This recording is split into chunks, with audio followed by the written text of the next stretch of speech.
When you begin your intercessory as a wife, you notice that maybe something is not going right in the house.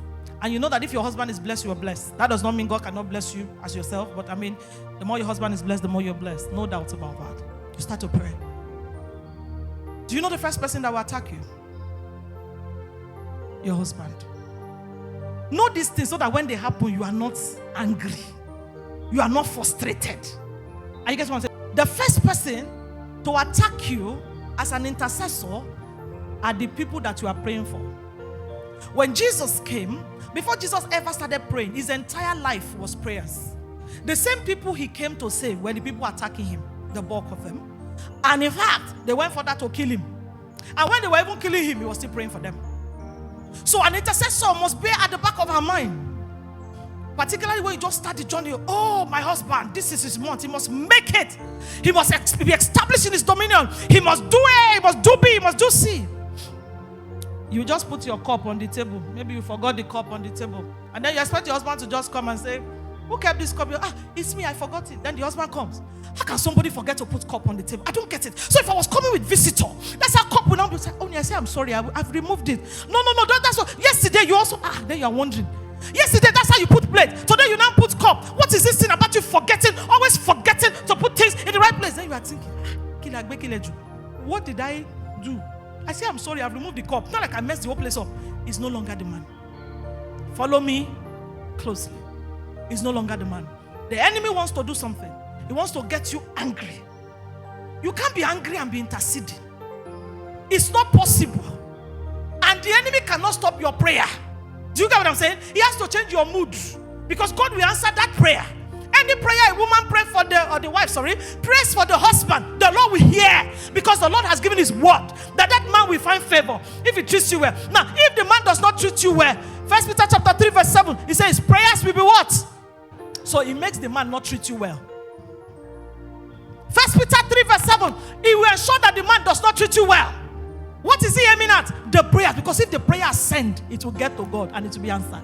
So how does he stop it? He goes to the man. The man does not even know you're praying for him. And even if you are praying for him, right now the man doesn't even care. He's looking at that small flaw. That small thing you did. And he'll be enlarging the thing, elaborating it, making it very large. And then you are getting angry to say, see the one nice. I've woken up since 2 a.m. I prayed till 6 o'clock. Because I just did a small thing. Then the thing will be welling up. It just be welling up. You just be getting angry. And you're getting angry. Then by the time you go to the place to pray, you know what you'll be doing? You now go to the prayer place, you now start crying. God. Oh, God. Instead of the joy and faith and excitement and boldness with which you were praying before, you are now sad. Are you obeying, Sha? Women in this life, Sha? As if women have just come to suffer. Oh, God, help women. We are suffering. We are suffering. That was not the prayer you were praying 3 days ago. Right now, the prayer has turned around. The prayer is not a self-pity. Because you are thinking, how long will this man be like this? Lord, change your son. Lord, change your son. Your son is very wicked. Your son is so impatient. It is not accusation. You see what the enemy did? At that altar, which should have been your place of power, all kinds of things you are now bringing on the table. Because now you are hurt. He has teared up your emotion. In fact, even if you didn't get to that point, you just find out that that's the day you just slip off. Something used to wake you up by 2 o'clock. 2 o'clock has passed. When it's now 4 o'clock, me 2 o'clock lady. You now say, today I will turn it to Thanksgiving. Lord, I thank you for this family. I thank you for your son, my husband. I thank it to be Thanksgiving. Because right now something has been touched by what the man did. But a wise woman who has gone beyond all those tricks. Somebody said tricks. You have gone beyond all those tricks. What will you do? Put the prayer to gear 2. When you enter that place, they will be like, the more the man is, frustrating her, the higher the prayer is going, the higher it's going. What will the devil do? You don't know devil run. You have no read scripture that devil used to run away. The more he is afflicted, the more he is seeing the light shine, he will run away. Because he doesn't want you to be increasing by what he is doing. He doesn't want to be the petrol that is fueling your victory. So he leaves the man alone. Know it and be wise. That's why I started by saying, understand who a helpmate is. You don't easily get angry. An impatient person cannot be an intercessor. Anybody who puts eyes on people's weaknesses and is not putting eyes on the weakness so that you can use it to intercede but to judge them, you cannot be an intercessor. You know how a lot of you handle the weakness of your husband that you know? You know how you handle it? You judge them in your heart. You sit down in your heart and you judge them very well.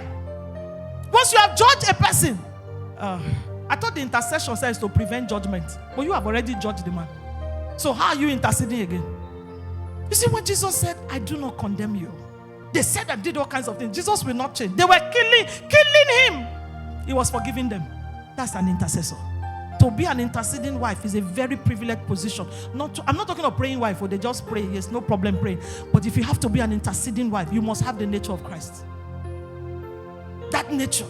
See, when Jesus stood and Peter was talking, and Peter said, oh, this one should not happen to Jesus, that one should not happen. Jesus looked at him and said, get thee behind me, Satan. In other words, the person speaking to me right now is not Peter. Are you getting it? There are times you know that this is not my husband speaking. This is the devil that has come to affect what we are doing here. This is the devil. We should be able to discern, no, this is not my loving husband. I said to somebody recently, I said, if this man was this bad, why did you marry him? Then she said to me, he was not like that before. It's the sweetest thing. He said, it's the sweetest thing that's ever happened to me.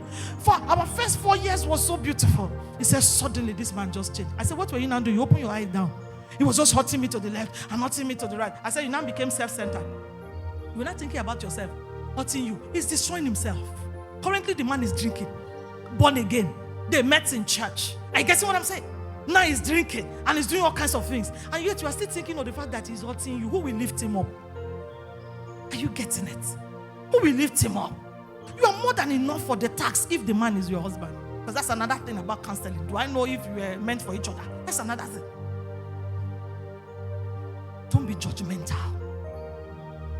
Your husband's weakness, fleshy expression, it's your greatest privilege.